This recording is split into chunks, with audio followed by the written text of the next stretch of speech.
Hello everyone! From Season 4 Episode 8 has officially dropped. And with only 2 episodes left this season, things are building up for an absolute disaster. Today we are breaking down all the hidden clues, mind-blowing theories, and details you probably missed. Welcome back to Thriller Vault. If you love mystery shows, thriller series, movie reviews, episode breakdowns, and fan theories, you're in the right place. The episode kicks off with the definitive end of Roger, ever since he was ripped apart by the nightmare dolls back in Episode 5 and resurrected by Sophia. Using a chicken egg, his days were numbered. But if we believe Marielle's theory that nothing in this town ever truly stays dead, Roger might return in an entirely different form. This brings us to a crucial rule of the town. It almost always maintains exactly 47 residents. When one dies, a new one arrives to take their place. But Roger's transformation was different from the regular monsters in 2 huge ways. He was completely immune to the talismans, but he could be killed by the settlement totems. This raises a massive question. How did the monsters know about Boyd's plan beforehand? Sophia was the one who warned them. But why hasn't Boyd realized that there might be a mole in town yet? Henry's hospital visions and the anchor. Moving on to Henry. The rising tension in town is subtly hinting at a major split into 2 factions. Team Tabitha Jade versus Team Henry. Sophia, who is actually the man in yellow, is heavily manipulating Henry into believing that the town is nothing but a drug-induced delusion from tainted acid. Henry's hospital visions are highly likely a psychological trap set by Sophia to tear the community apart. By dropping her blood into his drink, she seems to have gained control over his hallucinations. In this alternate reality, Henry has been in a coma for decades. Eloise is alive and flying in, and life makes a lot more sense than a town filled with monsters. However, the doctor gives Henry a chilling directive to snap out of it and return to the real world. He needs to eliminate the anchor holding him to the town. Who is this anchor? The prime candidate is his son Victor, whom he has the strongest emotional connection with.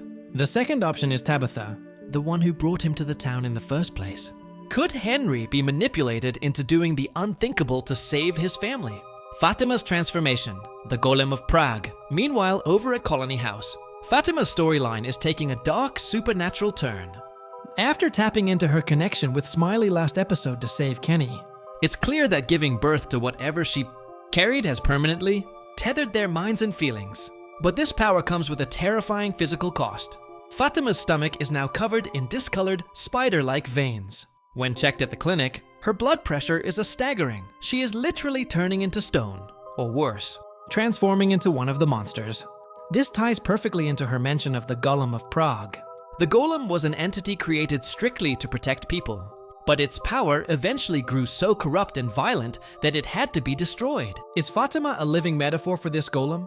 While Marielle thinks controlling a monster could be a weapon for survival, it's incredibly dangerous.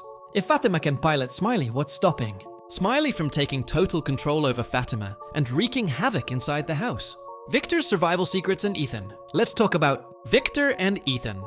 After realizing that Jade and Tabitha are essentially the reincarnations of Christopher and Miranda, Victor deduces that Ethan must be this cycle's survivor. We finally get more insight into how a young Victor survived the original massacre on his own. It was the boy in white who guided Victor to the peach truck, providing him with a food source and shelter for years. The boy in white told Victor he needed 3 things to survive. We know 2, food and collecting objects from the dead to keep the crushing loneliness away. But what is the third thing? That remains a mystery. A fascinating theory circulating right now suggests that Victor's drawings and collected items act as physical bookmarks that Julie needs to storywalk to specific points in time.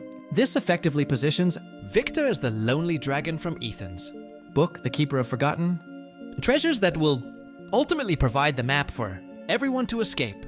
The man in yellow's warning and Jade's dangerous plan. The climax of the episode builds up when Tabitha answers a ringing phone and hears the voice of her deceased son, Thomas, who we know is actually the man in yellow playing mind games. He lures her to the decorated RV where she finally confronts him face to face. Here, a major twist drops. The man in yellow actively wants Tabitha to live. He tells her, "I wouldn't dream of killing you. Not yet."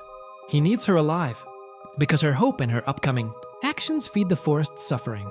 He recognizes that digging up the children's bones is something no previous reincarnation has ever tried. meaning this repeating cycle is finally changing. This ties directly into Jade's massive breakthrough back in town. He figures out that the mysterious root symbol haunting him since Season 1, located directly above the Yankui children's burial chamber, sits right underneath the bottle tree. The plan? One team goes into the tunnels to retrieve the bones while the monsters sleep, and the other team rips out the bottle tree to create an emergency extraction point. Boyd is rightfully terrified. Tearing down a magical tree that has teleported people into solid structures is a massive gamble. Boyd's escalating. Hallucinations reach a breaking point when he sees a horrific vision of Kenny, Donna, Jade, and his family slaughtered in the woods, with the ghost of his wife Abby warning him. The manifestation of Father Khatri tells him straight up, it's not about saving everyone anymore. It's about saving as many as you can. This grim advice might be the final push Boyd needs to greenlight Jade's reckless plan. Do you think digging up the bottle tree is going to set them free, or completely backfire and set up a devastating Season 5? Let me know your thoughts and theories in the comments below. Don't forget to like and subscribe, and I'll see you in the next video.